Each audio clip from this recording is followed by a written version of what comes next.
God hasn't made you to be mediocre. And I think that's one of those things that are so overheard and so oversaturated. But I need you to hear me on this. God has not created you to be something that's less than what you were made for, right? The Psalm 139, right? You hear this reality where God knew you were in the innermost being in your mother's womb. He knitted you before time created, before time existed. He had created you. He knew who you were. You were formed in the depths of, and in the book of life, He wrote your name, in the depths of everything you were created. God knew who you were. And there's this intimacy of knowing that God knew you before anyone had named you, before anyone had called you ugly or fake or lost or stupid or this or that. Before anyone had given you a name, God had already called you His. And there's so much power in understanding that, because I think that a lot of us get so wrapped up in our distress and our pain and our anguish that becomes our center focus of everything. It becomes our identity. We have allowed our anxiety to become our identity, because we don't know who knew us first. We don't know what that looks like, what that relationship is like, what it actually means to be known by God. And it's just this beauty that everything that we do should always be filtered through that lens, that God has already known you, and the intimacy that He has with you is dependent on Him.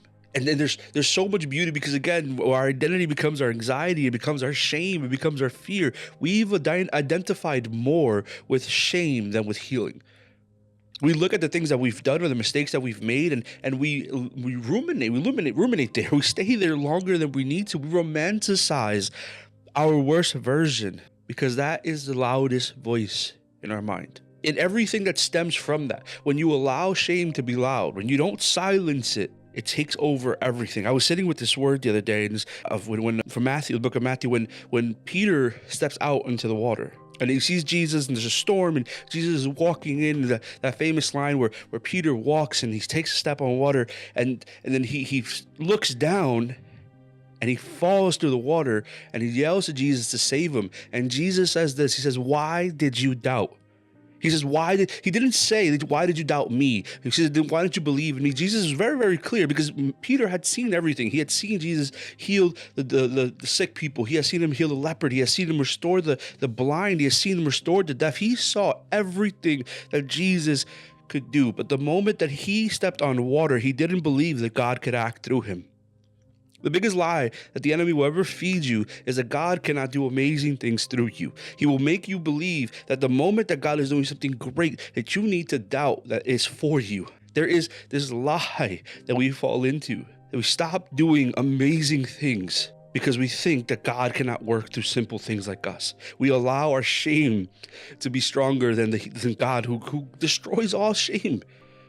Who destroys all fear. If you come to God in your shame and give it to Him and repent for it and change and do something more, God takes the shame. But that voice is so loud that we've allowed that thing to have more voice in our life than our God.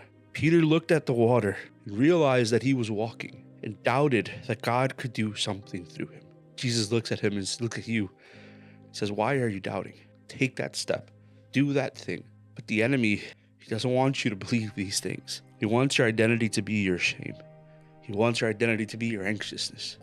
He wants that to be what you focus on, and that you believe that God can't work these amazing things through you. The intimacy of being known so deeply by God. This is where we become who we were called to be. This is where we stop reverting to our worst version of us, and we start living in the fact that God is going to do amazing things through us, because it's always going to point back to Him. But shame and doubt will always be loud. The question isn't, do those voices exist? The question is, what voice are you listening to?